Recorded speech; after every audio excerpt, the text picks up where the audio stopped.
Segera download yang Quran disebut oleh Tadabbur, Al-Quran, dia meraih tafsir dalam kebaikan. genggaman Contoh, Anda. bulan Ramadan adalah bulan Al-Quran.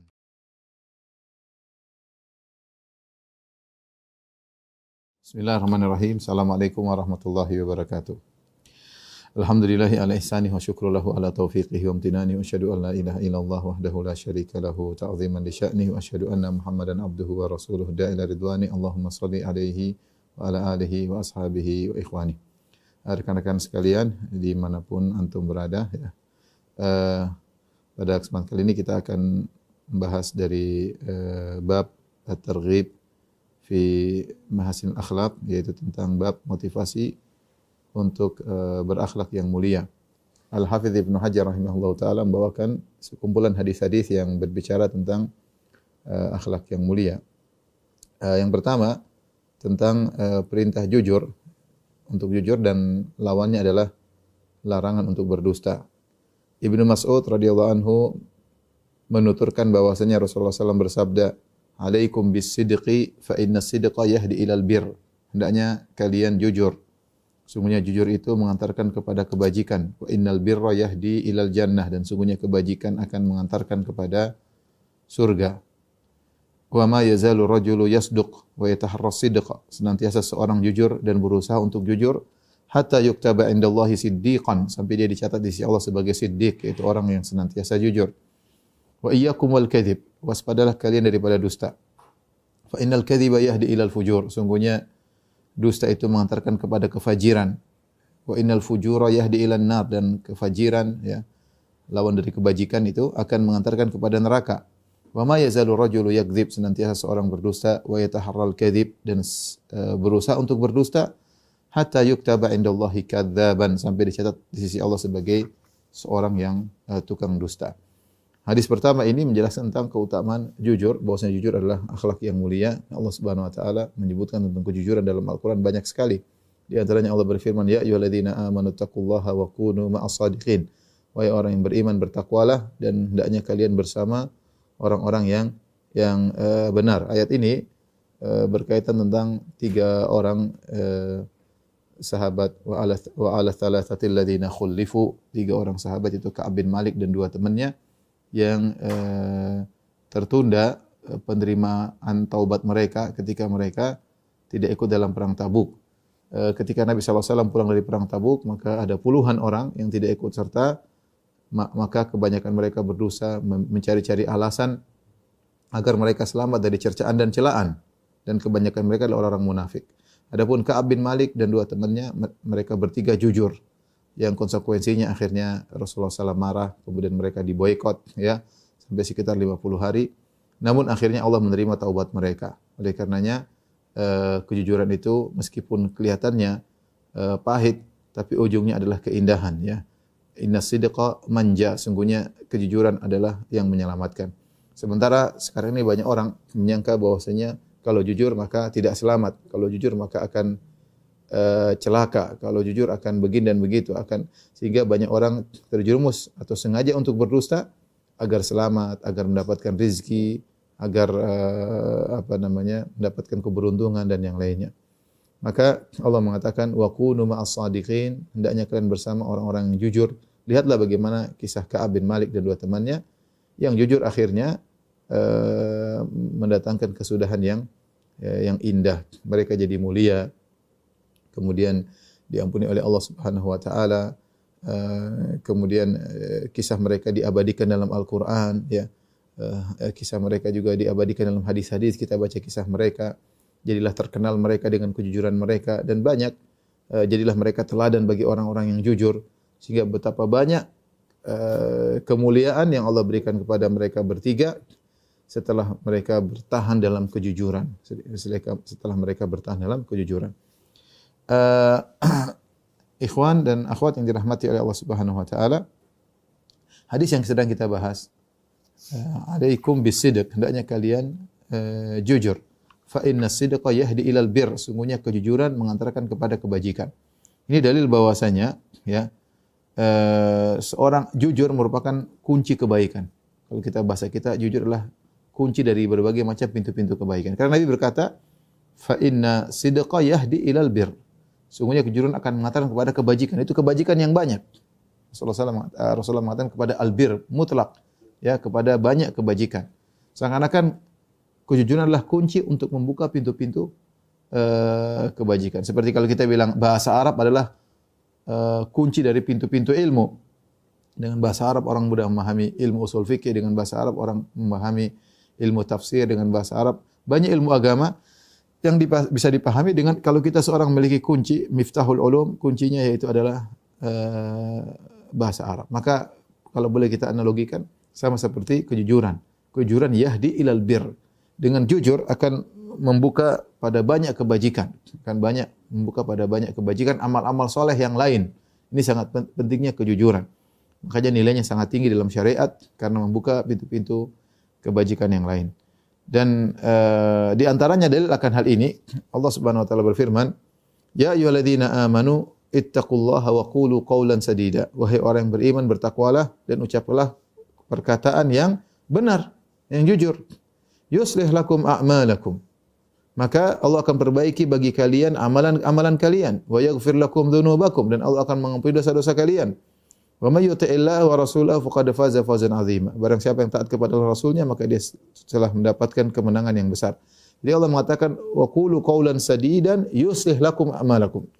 Ucapkanlah perkataan yang lurus, di antaranya jujur, niscaya Allah akan perbaiki amalan-amalan kalian. Itu akan diantar pada kebajikan, antar kepada kebajikan yang lainnya. Kemudian wa innal birra yahdi ilal jannah, dan kebajikan akan mengantarkan kepada surga, karena orang-orang yang masuk surga adalah orang-orang yang melakukan kebajikan. Allah berfirman, innal abrara lafi na'im. Sungguhnya orang-orang yang melakukan kebajikan dalam kenikmatan, yaitu di surga. Yang lebih menakjubkan lagi, ya, Rasulullah SAW bersabda, wala yazalu rajulu yasduq. Senantiasa seseorang jujur dan selalu jujur.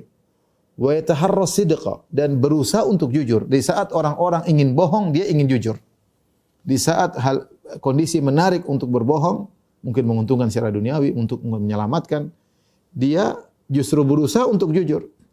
Wa yataharra sidqa hatta yuktaba indallahi siddiqan, sampai dia dicatat oleh Allah sebagai siddiq. Siddiq itu derajat yang tinggi, ya. Karena pertama al-anbiya, kemudian siddiqun, kemudian syuhada, kemudian salihun, ya.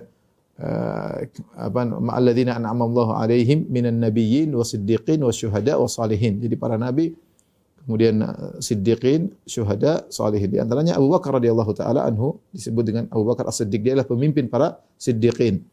Jadi ternyata kejujuran ini luar biasa, mengantarkan kepada kebajikan, dan kalau terus ditelateni oleh seseorang senantiasa jujur, dia enggak bisa bersilat lidah, dia jujur kepada atasannya, jujur kepada kawannya, jujur kepada gurunya, jujur kepada muridnya, jujur kepada anaknya, jujur kepada istrinya, jujur kepada suaminya.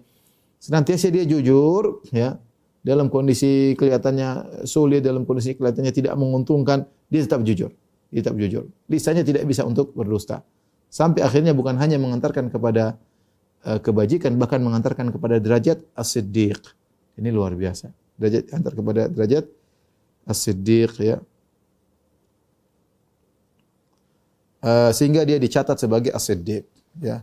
Apa maksud dia dicatat sebagai as-siddiq?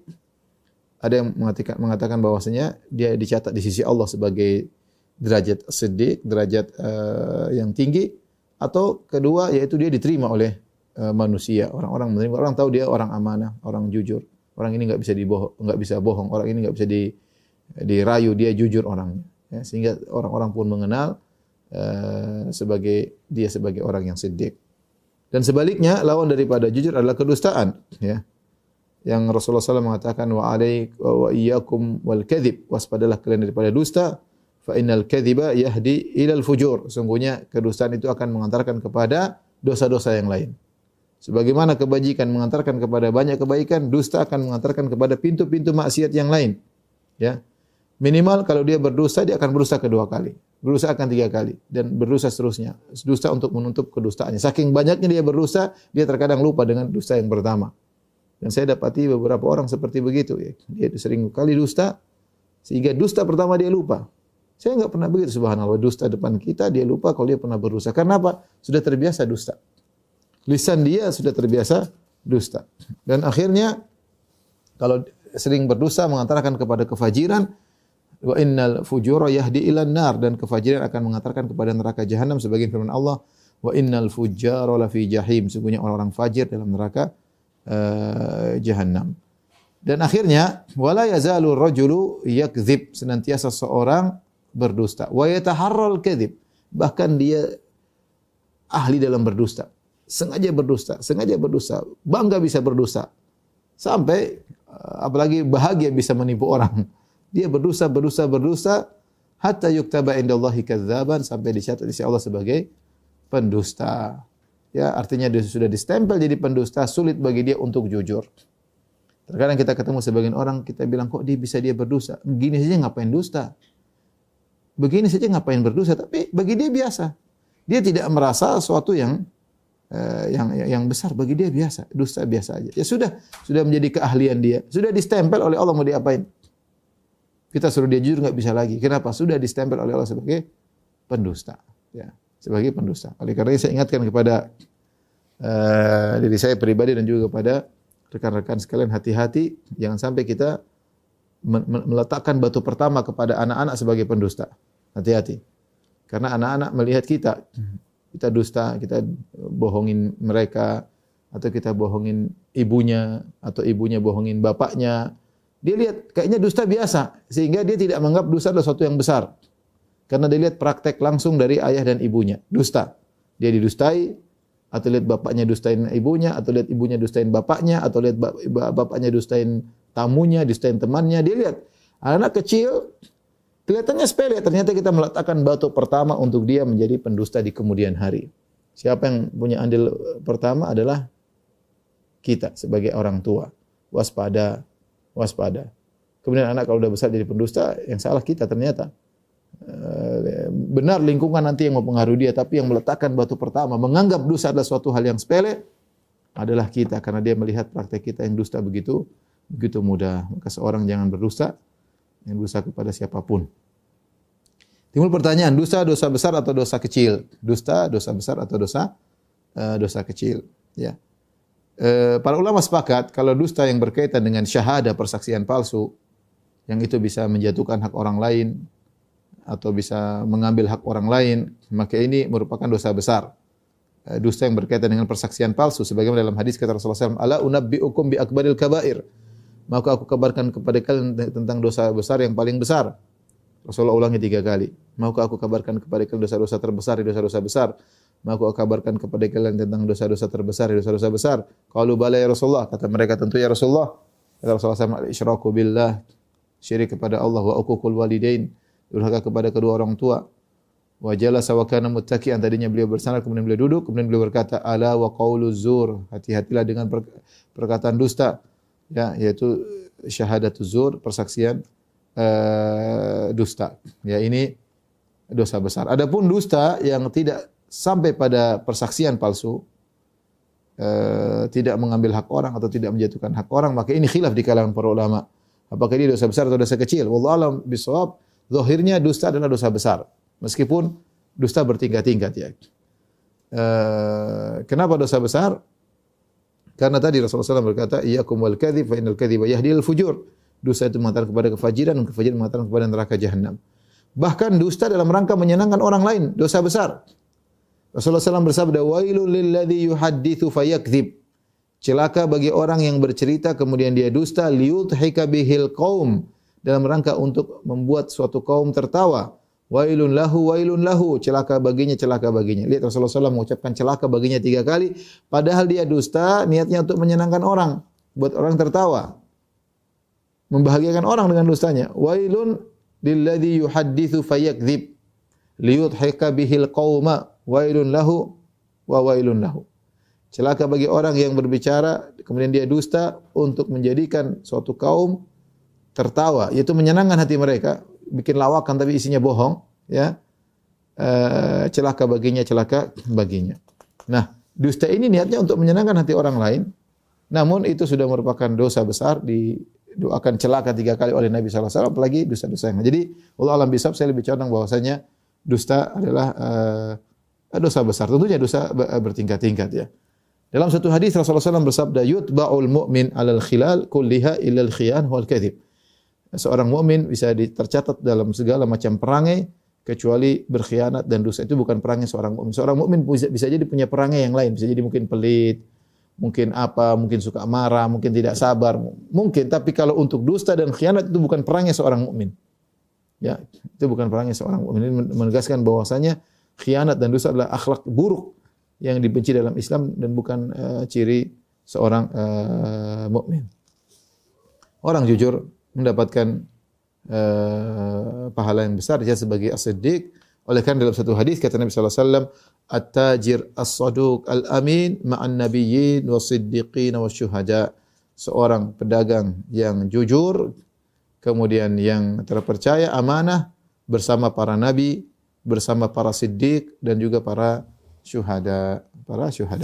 Sekali lagi, ini jujur adalah suatu perangai yang harus seorang menjaganya. Seorang kalau bisa senantiasa jujur, maka adalah seorang yang sangat mulia, ya, sangat mulia. Di saat orang-orang ingin bohong, dia justru berusaha untuk jujur. Meskipun kelihatannya kejujuran akan menyulitkan dia, membuat untungnya menjadi lebih sedikit, merepotkan dia, tapi percayalah, as-sidqu manja, bahwasanya kejujuran adalah keselamatan. Dusta kelihatannya menyelamatkan, tapi sungguhnya adalah muhlik, membinasakan. Sungguhnya membinasakan. Taib, kita masuk pada hadis yang kedua, ya. Menjauhi prasangka buruk.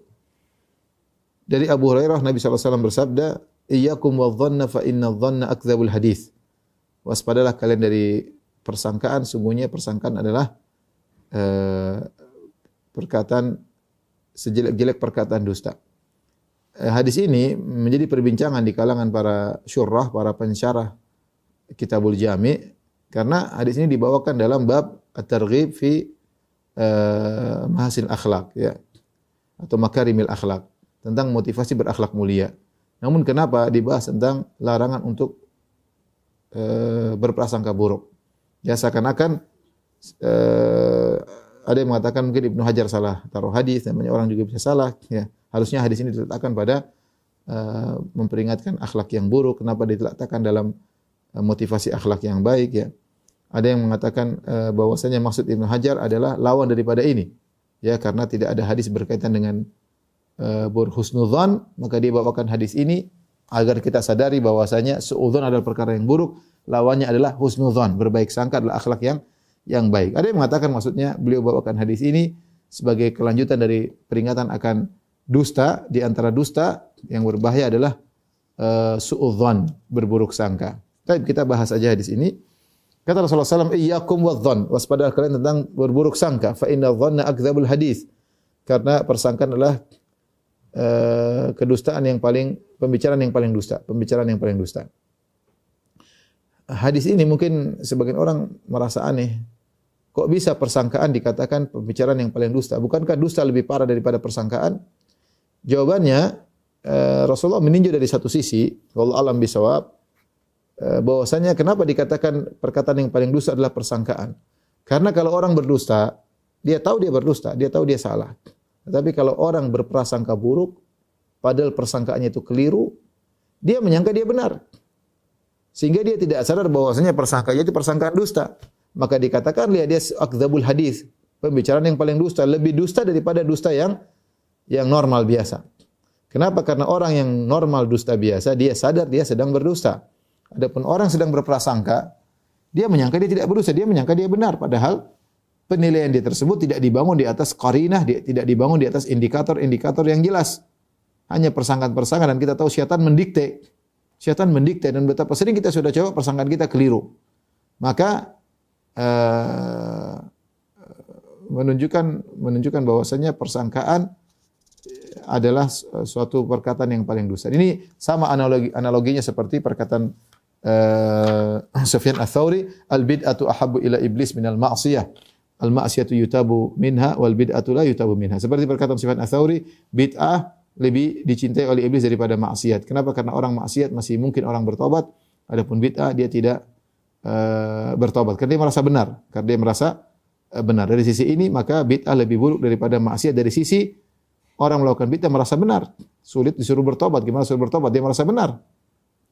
Kalau pelaku maksiat suruh bertobat, dia mau bertobat. Sama seperti persangkaan dan dusta. Kalau orang dusta dia sadar dia berdusta. Tapi kalau persangkaan dia ngeyel karena dia merasa dia benar. Ya, dari sini kita tahu bahwasanya akhlak yang mulia adalah berprasangka baik.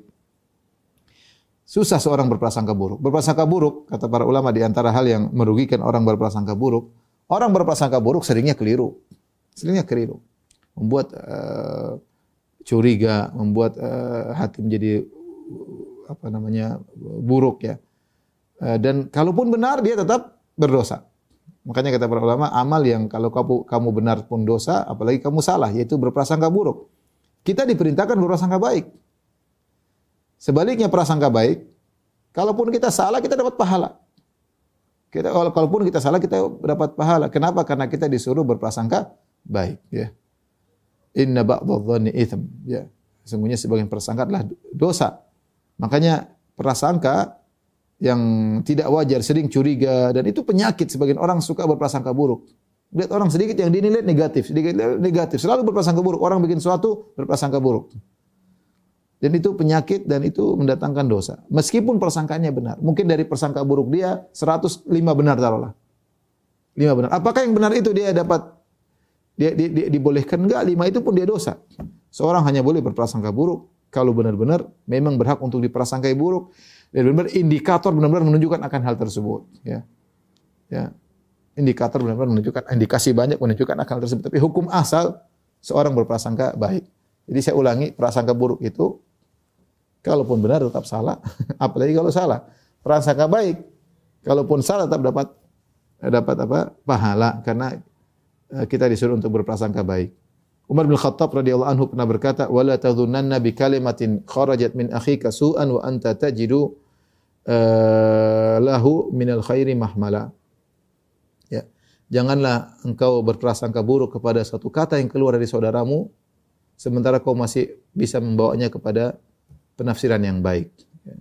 Jangan langsung kita, terkadang saudara kita mengeluarkan satu kata-kata yang zahirnya buruk, tapi kita masih bisa tafsirkan kepada penafsiran yang baik, maka hendaknya kita menafsirkan dengan penafsiran yang baik.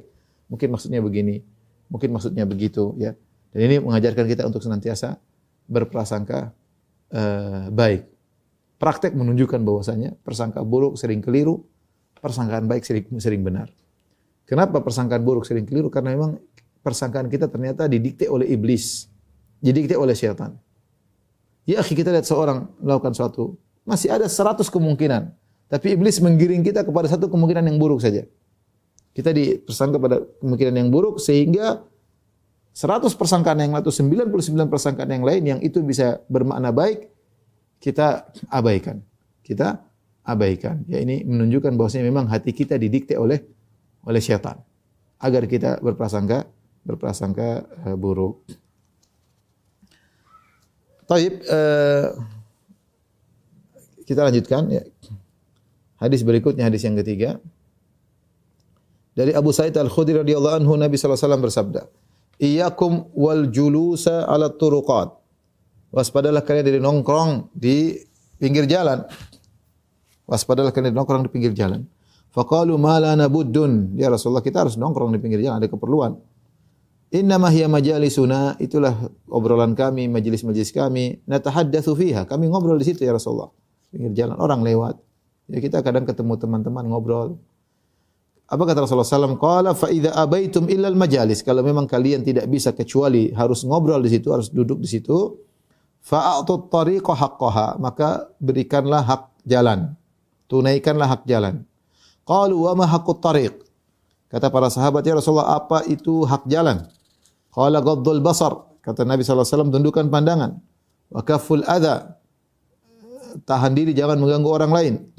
Wa raddus salam, menjawab salam. Wa amrun bil ma'ruf wa nahyun 'anil munkar, menyeru kepada kebajikan dan mencegah kemungkaran. Rasulullah SAW sebutkan 4 adab atau hak jalan, ghaddul basar, tundukkan pandangan, kaful adza, tidak mengganggu orang lain. Yang ketiga raddus salam, menjawab salam.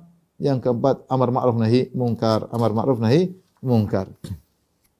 Baik. Ini berkaitan dengan akhlak mulia bagi orang yang di pinggir jalan, hendaknya dia menunaikan akhlak mulia, perangai-perangai mulia tersebut. 4 tadi yang kita sebutkan, itu menundukkan pandangan, kemudian tidak mengganggu orang lain, kemudian menjawab salam dan beramar ma'ruf nahi mungkar. Hadis ini menunjukkan bahwasanya kaidah fiqhiyah yang mengatakan darul mafasid muqaddam ala jalbil masalih. Menolak kemudaratan lebih didahulukan daripada mendatangkan kemaslahatan. Maksudnya apa di sini? Rasulullah melarang untuk nongkrong di jalan. Kenapa? Di sana ada kemudaratan yang akan timbul, ya. Tidak menjaga pandangan, ya. Ada orang melakukan maksiat tidak ditegur, ya. Ada mudarat-mudarat, ya. Tidak menyuruh kepada kebajikan. Artinya kalau orang duduk di jalan sulit untuk menunaikan hak jalan. Makanya mengatakan jangan duduk di jalan. Meskipun dengan duduk di jalan ada kemaslahatan, ngobrol, ketemu kawan, saling menggembirakan, ngobrol, memasukkan kebahagiaan kepada hati saudara. Nah, di sini Nabi mendahulukan menolak kemudaratan daripada mengambil kemaslahatan. Lebih baik tidak usah duduk di jalan meskipun ada maslahatnya. Dikhawatirkan akan terkena kemudaratan. Perhatikan ini nasihat Nabi SAW ketika seorang duduk di jalan, kalaupun harus nongkrong di jalan, maka harus menunaikan 4 hak jalan. Dan 4 hak jalan ini sangat sulit dikerjakan apalagi zaman sekarang. Siapa yang duduk di jalan bisa tundukkan pandangan, ya. Sementara wanita selewiran, ya, mondar-mandir dengan terbuka aurat mereka, ya. Siapa di antara kita yang duduk di pinggir jalan, kemudian kalau ada orang tidak pakai jilbab dia tegur, "Ukhti, silakan pakai jilbab." Ada orang kemudian melakukan kemungkaran, lagi merokok dia tegur, "Ya akhi, rokok haram," dan banyak hal dia tidak mampu untuk melakukannya. Ya. Apalagi zaman sekarang yang masing-masing punya urusan, ngapain urusan kenapa ente ngurusin gua, ya. Masing-masing sulit kita melaksanakan, sulit. Ya. Belum lagi kaful adza, tidak mengganggu orang, ya. Terkadang orang lewat kita komentari, "Itu orang kenapa sih begitu-begitu?" Akhirnya komentar, ganggu orang dengan komentar kita, ya. Ini Rasulullah SAW melarang untuk duduk di jalan padahal ada maslahat. Ngobrol kan, makanya sahabat tadi berkata, "Inna ma hiya majalisuna." Inilah majelis kita ya Rasulullah. Natahaddatsu fiha, kita ngobrol. Banyak orang butuh sosial, butuh interaksi, ngobrol, dan itu memasukkan kebahagiaan. Ya sudah, kata Nabi, kalau memang harus ngobrol, tunaikan hak-hak jalan. Kita bilang ini zaman Nabi. Di zaman Nabi jalan zaman Nabi tentu tidak seperti jalan di zaman sekarang. Orang tidak mungkin lalu lalang seperti wanita-wanita di zaman sekarang. Maka subhanallah, seorang bertakwa kepada Allah Subhanahu wa taala di zaman sekarang ini, jauhi tempat-tempat yang bisa membuat dia akhirnya mengumbar pandangannya, ya, kemudian melihat yang haram, tidak bisa menegur orang yang melakukan kemungkaran, ya, sebisa mungkin, ya, kecuali memang dia harus pergi ke mall misalnya, tempatnya makhluk halus di sana, banyak makhluk halus yang tidak pakai, yang terbuka auratnya, ya, sebisanya dia hindari tempat-tempat tersebut, ya. Ya, kalaupun anak-anaknya atau istrinya harus pergi, ya sudahlah, antar aja, suruh beli, tunggu di tempat parkir, ya, daripada melihat yang tidak sebisa mungkin. Kalaupun dia harus naik bersama istrinya ke mall karena ada yang harus dibeli, maka dia tundukkan pandangan. Ya, ini adalah hak jalan karena orang lalu lalang di situ. Ya, demikian juga saya katakan seperti hak jalan sekarang adalah hak internet. Internet sama seperti kita di jalan, ya, lihat berbagai macam. Ya, lihat berbagai macam internet, banyak lalu lalang di internet. Ya, maka seorang waspada. Tunaikan, jaga pandangannya, jangan sampai melihat yang dilarang oleh Allah Subhanahu wa taala. Baik, yang berikutnya di antara akhlak yang mulia adalah semangat menuntut ilmu. Semangat menuntut ilmu. Dari Muawiyah radhiyallahu anhu, Nabi SAW bersabda, "Man yuridillahu bihi khairan yufaqihu fid din." Barang siapa yang Allah kehendaki baginya kebaikan, Allah akan buat dia faqih tentang agama. Allah akan buat dia faqih tentang agama. Hadis ini hadis riwayat Al-Imam Al-Bukhari dan juga Imam Muslim. Hadis ini adalah salah satu hadis yang agung menjelaskan tentang keutamaan menuntut ilmu agama. Di sini Rasulullah SAW menggunakan isim syarat, man, barang siapa, yuridillahu bi khairan, yang Allah kehendaki baginya kebaikan, yufaqihu fid din, jawab syaratnya, maka Allah akan buat dia paham tentang agama. Tanda seorang dicintai oleh Allah Subhanahu wa taala, Allah ingin kebaikan baginya, yaitu dia paham tentang agama. Maka bersyukurlah pada rekan-rekan kalau memang ada kecintaan kepada ilmu agama, senang dengar ceramah, senang menghabiskan waktu untuk membaca buku-buku agama, merenungkan ayat-ayat Allah, merenungkan hadis-hadis Nabi sallallahu alaihi wasallam, itu berarti tanda Allah mencintai antum, ya. Makanya mafhum mukhalafah, kebalikan dari hadis ini, barang siapa yang Allah ingin keburukan baginya, Allah buat dia berpaling dari ilmu agama. Barang siapa yang Allah ingin keburukan baginya, Allah buat dia berpaling dari ilmu agama. Hal ini karena dengan menuntut ilmu akan terbuka cakrawala kebajikan. Banyak kebajikan yang kita tahu berkaitan dengan kehidupan kita di rumah, kehidupan kita di luar, interaksi kita dengan sesama manusia, ibadah-ibadah mana yang dicintai oleh Allah Subhanahu wa taala dengan ilmu, ya. Dengan ilmu Allah akan membukakan banyak kebaikan, ya. Demikian juga dengan ilmu kita mengetahui banyak keburukan untuk kita hindari. Semuanya dengan ilmu. Di sini kata Nabi sallallahu alaihi wasallam, "Man yuridillahu bihi khairan." Khairan datang dalam bentuk nakirah. Dan nakirah dalam konteks kalimat syarat menunjukkan keumuman, yaitu Allah menghendaki banyak kebaikan bagi seseorang. Jika Allah menghendaki kebaikan banyak bagi seseorang, maka Allah akan mudahkan dia paham tentang agama. Atau khairan sebagaimana perkataan Hafiz Ibnu Hajar, khairan datang dalam bentuk tankir, itu tanwin li ta'zim. Dalam rangka untuk mengagungkan. Ini dalam banyak dalam Al-Quran juga Allah menyebutkan ayat-ayat dengan kalimat tankir, dengan tanwin dalam rangka untuk pengagungan. Yaitu jika, kalau kita artikan secara bahasa Indonesia, siapa yang Allah ingin kebaikan yang agung baginya, Allah akan buat dia paham tentang ilmu. Seakan-akan pintu kebaikan itu banyak. Kebaikan itu banyak. Tapi di antara kebaikan yang agung adalah kebaikan memahami ilmu agama. Ya, kebaikan memahami ilmu agama, ya. Dan ini motivasi kita untuk semangat menuntut ilmu.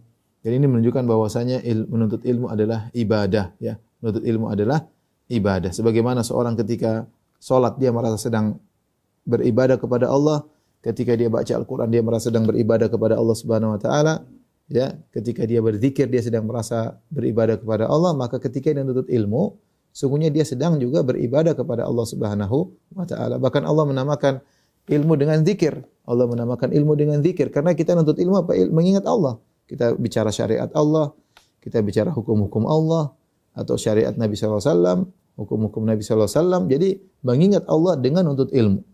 Mengingat Allah dengan menuntut ilmu. Ya. Makanya Allah menamakan ilmu dengan zikir. Di antaranya seperti firman Allah Subhanahu wa taala, idza nudiya lis-salati min yaumil jum'ati fas'au ila dzikrillahi wa dzarul bai'. Jika telah dikumandangkan azan kedua atau azan Jumat, fas'au ila dzikrillah, maka berusahalah menuju kepada zikrullah. Zikrullah di sini banyak menafsirkan maksudnya khutbah. Khutbah adalah zikrullah. Khutbah adalah ilmu yang disampaikan. Kata Nabi, kata Allah Subhanahu wa taala, bersegeralah menuju kepada zikrullah. Yaitu ilmu. Kemudian juga seperti firman Allah Subhanahu wa taala, fas'alu ahla dzikri in kuntum la ta'lamun. Bertanyalah kepada ahlu dzikir, yaitu ahlul ilm, jika kalian tidak mengetahui. Bukan ahlu dzikir yang maksudnya dzikir yang ma'ruf. Kalau kita enggak tahu ya kita tanya kepada ahli ilmu. Di sini dzikir maksudnya adalah ilmu. Maksudnya adalah ilmu. Sehingga seorang yang sedang menuntut ilmu, dia sedang beribadah. Layaknya dia sedang berzikir kepada Allah Subhanahu wa taala. Adapun keutamaan ilmu sangat banyak, tentu waktunya tidak cukup untuk kita bahas, butuh pengajian tersendiri. Dalam Al-Qur'an, dalam hadis-hadis Nabi banyak sekali penjelasan tentang agungnya ilmu. Jadi di antara perangai yang baik, akhlak yang baik menurut Ibnu Hajar adalah semangat menuntut ilmu. Ya, itu adalah akhlak yang baik. Tapi yang berikutnya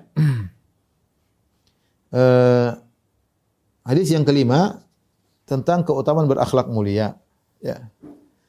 Dari Abu Darda radhiyallahu taala anhu bahwasanya Nabi sallallahu alaihi wasallam bersabda, "Ma min syai'in fil mizan athqalu min husnil khuluq." Tidak ada suatu pun di timbangan kebajikan pada hari kiamat kelak yang lebih berat daripada akhlak yang mulia.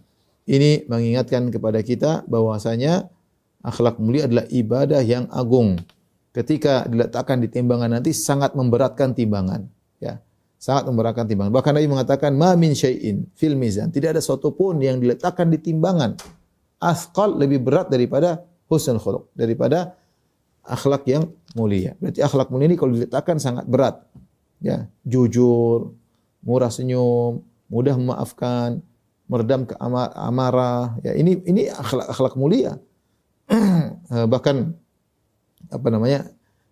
sebagaimana sering saya sampaikan, mudah memaafkan, meredam amarah, ciri-ciri penghuni surga, ya, ciri-ciri penghuni surga jangan dianggap sepele. Ibadah-ibadah seperti ini, ya, murah senyum, ya, kemudian ramah, menjamu tamu, ini semua akhlak mulia. Dan timbangannya sangat berat di hari kiamat kelak, ya.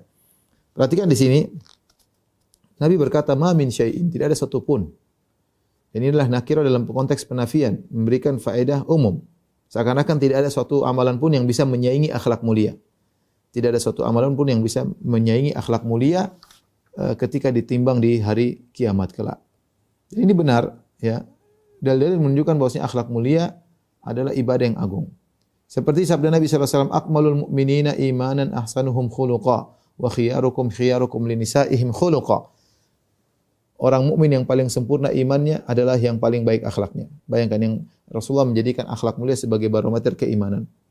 Orang mukmin yang paling sempurna imannya, yang paling baik akhlaknya. Dan sebaik-baik kalian di sisi Allah adalah yang paling terbaik bagi istrinya secara akhlak. Yang paling baik akhlaknya pada istrinya, itulah yang paling baik di sisi Allah Subhanahu wa taala, yang paling sempurna imannya. Subhanallah, bagaimana Nabi menjadikan barometer keimanan dengan akhlak, kemudian di antara yang paling menonjol barometer akhlak adalah barometer seorang terhadap istrinya. Makanya kepada para ikhwan, jangan menyepelekan hal ini. Kalau Anda ingin menjadi lelaki yang sempurna iman, maka jadilah lelaki yang terbaik bagi istri. Lelaki yang terbaik bagi istri. Sampai istri Anda bangga punya suami seperti Anda, ya. Cerita ke teman-temannya, suami saya Masya Allah. Jempol dua, kalau bisa jempol kaki juga sekalian, ya. Suami saya Masya Allah, ya. Kalau istri kita sudah bangga punya suami seperti kita, ya, artinya karena akhlak yang mulia, maka ini menunjukkan insya Allah Anda adalah orang yang terbaik di sisi Allah Subhanahu wa taala. Tapi kalau Anda akhlaknya buruk, Masya Allah sama kawan-kawan akhlak baik, murah senyum, mudah tertawa, suka traktir, mudah memaafkan, tapi sama istri enggak, sampai istri pun tersiksa, menderita, ya. Kalau ditanya sama orang katanya suami saya amit-amit, ya, sudah ini tanda buruk bagi Anda, ya. Karena Nabi menggandengkan, saya ulangi hadisnya, akmalul mu'minina imanan ahsanuhum khuluqa. Orang yang paling sempurna imannya adalah yang paling akhlaknya baik. Wa khiyarukum linisaim khuluqa, dan sebaik-baik kalian adalah yang terbaik akhlaknya. Dalam hadis yang lain kata Nabi sallallahu alaihi wasallam, khairukum li ahlihi wa ana khairukum li ahli. Sebaik-baik kalian di sisi Allah adalah yang paling terbaik akhlaknya, dan aku adalah suami yang terbaik. Kemudian juga dalam hadis kata Nabi sallallahu alaihi wasallam, inna sahiba husnil khuluq la yablughu bihi darajata sahibis shaum was salat. Sungguhnya orang yang inna rajula, dalam hadis yang lain, inna rajula la yudriku bi husni khuluqihi darajata shawwamal qawwam. Sungguhnya seorang dengan akhlak yang mulia bisa mencapai derajat orang yang senantiasa puasa sunnah dan senantiasa salat malam.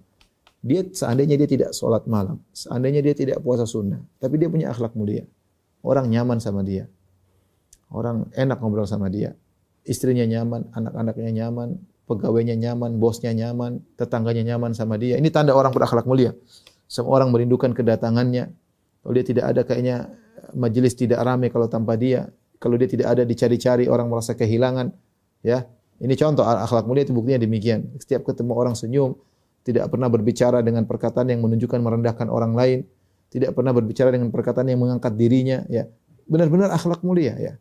Ngomong enak, tidak merendahkan orang, semua orang merindukannya, semua orang kehilangan dia kalau dia tidak ada, ya. Kalau diundang sama dia orang semua senang, kalau dia datang membuat majelis menjadi bersinar, bercahaya, ya, gara-gara dia. Orang seperti ini ya meskipun dia tidak salat malam, meskipun dia tidak puasa sunnah, dia seakan-akan senantiasa salat malam. Dia seakan-akan puasa sunnah. Apalagi sudah akhlaknya seperti ini, ternyata dia suka puasa sunnah, ternyata dia suka salat malam. Allahu Akbar. Ya. Maka jangan kita pernah sepelekan akhlak mulia. Barometernya mudah saya katakan tadi. Makanya dikatakan apa itu akhlak mulia? Akhlak mulia adalah talaqatul wajh, kaful adha, wa badlun nada. Akhlak mulia itu mudah senyum, tidak mengganggu orang lain, mudah membantu. Itu kesimpulan akhlak mulia. Mudah tersenyum menunjukkan Anda tidak sombong, Anda tidak angkuh, Anda tawadhu, menghargai orang lain, ya. Kalau orang ngomong didengar, tidak dipotong-potong di tengah omongan, yang menghargai orang lain. Kaful adza, tidak ganggu orang, tidak dengan komentar, tidak dengan kata-kata yang menyakiti, yang menyelekit, nyinyir, enggak, ya. Apalagi dengan tangan, dengan fisik, enggak. Kaful adza, tidak mengganggu, orang merasa nyaman dengan dia. Yang ketiga, badlun nada, suka membantu. Apa yang dia bisa bantu dengan uang kalau bisa, bantu dengan tenaga kalau bisa, bantu dengan ide, bantu dengan kata-kata yang baik. Wal kalimatu thayyibatu shadaqah. Kata-kata yang baik adalah sedekah. Jika seorang memiliki seperti itu, maka dia adalah orang yang mulia. Ya. Kita tahu di antara teman-teman kita ada yang akhlaknya menyenangkan. Ya. Akhlaknya menyenangkan. Ada seorang yang saya kenal ya, Masya Allah, kalau ketemu langsung dia pegang tangan, kemudian dia ngobrol, ngelihat dia aja kita nyaman. Ngelihat dia kita nyaman, kalau dia lagi ngobrol sama kita tidak ingin dia segera pergi. Ya, ada apa ya, dan semua orang seperti itu sama dia. Ya, menunjukkan ini orang akhlak mulia. Mungkin dia tidak rajin bersedekah, mungkin dia hidupnya pas-pasan, tapi orang nyaman kalau ada dia. Ya, itu tanda bahwasanya dia berakhlak mulia. Sebaliknya, kalau orang akhlaknya buruk, maka orang tidak nyaman dengan dia. Ya. Nah, kalau bisa dia tidak hadir, alhamdulillah. Kalau bisa di left dari grup, alhamdulillah. Karena kalau datang bikin masalah terus, ya entah kalau ngomong sombong, ngangkat dirinya, atau ngomong merendahkan orang lain, cara ngomongnya kelihatan, ya. Makanya Nabi SAW mengatakan, inna min syarrin nasi manzilatan yaumal qiyamah man wada'ahun nas ittiqa afuhsyih. Dalam riwayat ittiqa asyarrih. Orang yang paling buruk, di antara orang yang paling buruk pada hari kiamat kelak adalah orang yang ditinggalkan oleh masyarakat, ditinggalkan oleh manusia karena takut buruk lisannya. Karena takut buruk lisannya, karena takut buruk keburukannya.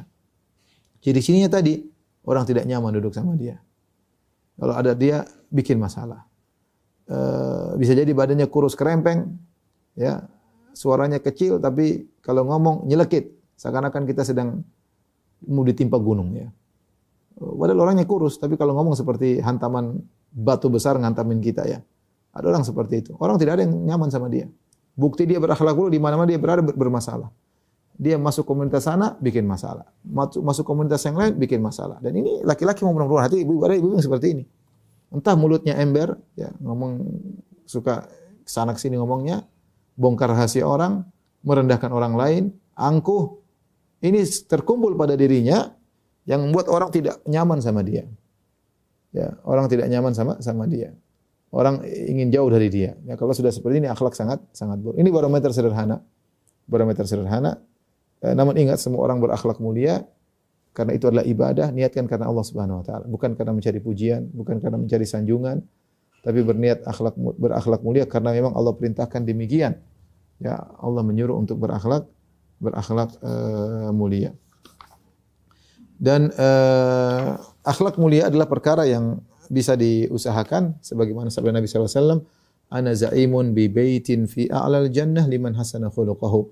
Aku menjamin istana di bagian atas surga bagi orang yang memperindah akhlaknya. Berarti akhlak itu bisa diperbaiki, ya. Kalau akhlak tidak bisa diperbaiki, maka buat apa Nabi menjelaskan tentang keutamaan akhlak yang mulia? Buat apa? Ketika Nabi menjelaskan keutamaan akhlak yang mulia, memotivasi, menunjukkan bahwasanya akhlak itu bisa diusahakan. Karenanya Nabi sallallahu alaihi wasallam bersabda, wa man yatasabbar yusabbirhullah. Barang siapa yang berusaha untuk bersabar, Allah akan buat dia bersabar. Kalau Anda susah senyum, latih diri untuk murah senyum. Siap ketemu orang senyum. Karena ada orang gitu mukanya judes melulu, ya. Ketemu orang judes, itu ada masalah di hatinya, ya. Entah kesombongan, entah merendahkan orang lain. Maka ketika Anda sedang mendapati diri Anda susah untuk senyum, maka latih diri Anda untuk murah senyum. Kalau Anda merasa diri Anda pelit, perhitungan, maka berusaha ya. Jangan perhitungan ya. Jangan perhitungan ya, kita berusaha untuk dermawan ya. Masing-masing mengecek kekurangan akhlaknya untuk diperbaiki, terutama akhlak terhadap orang terdekatnya, akhlak terhadap istrinya, akhlak terhadap suaminya, akhlak terhadap orang tuanya, terhadap anak-anaknya. Ini sangat penting. Jangan sampai kita berakhlak mulia kepada orang jauh, sama orang dekat ternyata akhlak kita buruk. Baik, kita lanjutkan. Di antara akhlak mulia yang lain atau motivasi akhlak yang mulia, hadis yang ke-6 tentang malu. Malu adalah sebagian daripada iman. Kata Nabi SAW, Ibnu Umar radhiyallahu anhu berkata, Rasulullah SAW bersabda, al-haya'u minal iman. Rasa malu adalah bagian daripada iman. Ya. Dalam hadis yang lain dari Abu Hurairah radhiyallahu taala anhu, Rasulullah SAW bersabda, al-imanu bid'un wa sab'una syu'bah atau sittuna syu'bah. Iman itu 70 sekian cabang atau 60 sekian cabang. Fa afdaluha qaulu la ilaha illallah. Yang paling baik adalah perkataan la ilaha illallah. Wa adnaha imatatul adza anit thariq. Dan yang paling rendah adalah menghilangkan gangguan dari jalan. Wal haya'u syu'batun minal iman. Ya, dan rasa malu adalah bagian daripada keimanan ya.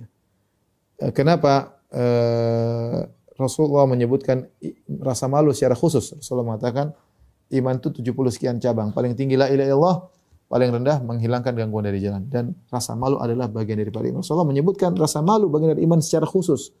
Kenapa? Sebagaimana dikatakan dinukil oleh Ibnu Hajar, li'annal haya'a huwa sababul aqwa fi qiyamil 'abdi bi jami'i syu'abil iman. Karena rasa malu itu adalah sebab paling kuat yang menjadikan seorang hamba menjalankan cabang-cabang keimanan yang lain. Ya, seakan-akan rasa malu itu penggerak utama menjadikan seorang untuk menjalankan segala cabang-cabang keimanan. Karena seorang manusia, sederhananya begini, seorang manusia dia punya interaksi dengan dua, interaksi dengan Allah Subhanahu wa taala, interaksi dengan sama manusia. Kalau dia punya rasa malu kepada Allah, dia malu untuk bermaksiat, dia malu untuk meninggalkan ketaatan. Dia tahu Allah memberikan dia berbagai macam kenikmatan. Ya. Dia malu untuk malas-malasan ya. Dia malu kepada Allah Subhanahu wa taala. Sehingga rasa malu yang ada pada hatinya membuat dia bertakwa kepada Allah Subhanahu wa taala. Semua cabang keimanan berkaitan dengan kepada Allah akan dia jalankan. Kenapa dia malu kepada Allah Subhanahu wa taala? Lihatlah bagaimana Yusuf alaihissalam ketika dirayu oleh Zulaikha. Kemudian Yusuf alaihissalam berkata, innahu rabbi ahsana mathwaya. Nah, di antara tafsiran, dua tafsiran dalam ayat ini, tapi di antara tafsiran yang bisa berkata, sungguhnya Tuhanku telah berbuat baik kepadaku. Bagaimana aku bermaksiat dengan berzina dengan engkau, wahai Zulaikha? Sehingga di antara hal yang menjadikan seorang tidak bermaksiat adalah ingat tentang kebaikan-kebaikan Allah Subhanahu wa taala.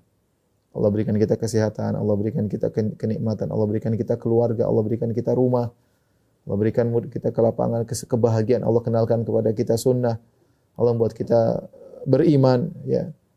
Ini semua adalah karunia Allah. Allah berikan kita mata, pendengaran, sehingga ketika kita ingin bermaksiat, kita malu kepada Allah Subhanahu wa taala. Malu ya. Masa Allah sudah kasihkan kita berbagai macam kenikmatan terus kita membangkang perintahnya. Demikian juga malu adalah penggerak faktor utama buat kita menunaikan hak-hak manusia yang ada di sekitar kita. Malu tetangga susah loh, malu. Kita kasih karena Allah tentunya ya. Tapi kita malu sama dia juga ya. Tapi karena Allah, para ulama mengatakan yang paling utama adalah karena Allah disertai malu enggak ada masalah. Tapi maksudnya malu ini termasuk pendorong seorang untuk beramal saleh. Malu sama orang tua. Masa kasih orang tua cuma segitu? Masa istri saya belikan banyak-banyak, orang tua saya enggak kasih apa-apa? Malu. Saya dulu dalam perut orang tua saya, dalam perut ibu saya 9 bulan.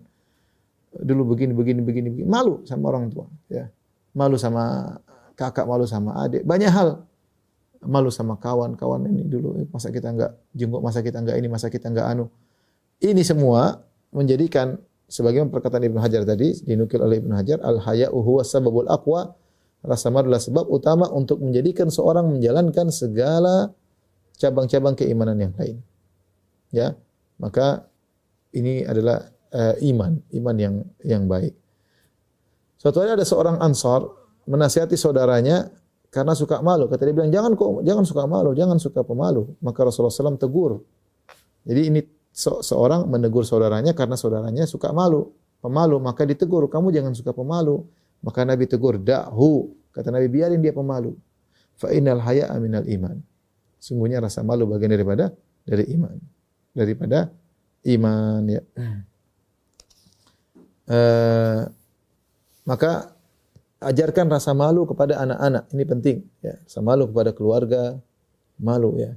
Terutama perempuan dan anak-anak juga malu, ya. Semuanya diajarkan sehingga orang punya adab. Kalau dia punya rasa malu, dia akan beradab kepada orang tua, beradab kepada kawannya. Jangan sampai hilang rasa malunya, ya. Jangan sampai hilang rasa malu. Kalau rasa malu sudah hilang, lihatlah sekarang, zaman sekarang orang rasa malu sudah hilang, sehingga dia bebas melakukan apa saja yang dia kehendaki. Tapi kita lanjutkan. Hadis berikutnya masih berkaitan dengan malu, ya. Dari Ibnu Mas'ud, Uqbah bin Amr al-Ansari, dari Abu Mas'ud Uqbah bin Amr al-Ansari al-Badri, dia berkata, inna mimma adrakan nas min kalamin nubuwatil ula idza lam tastahi fasna ma syi'ta. Sungguhnya perkataan yang diwarisi oleh orang-orang dari perkataan nabi-nabi terdahulu adalah, jika engkau tidak malu maka lakukanlah sesukamu. Idza lam tastahi fasna ma syi'ta. Kalau kau tidak malu, lakukan apa yang kau kehendaki. Ini di antara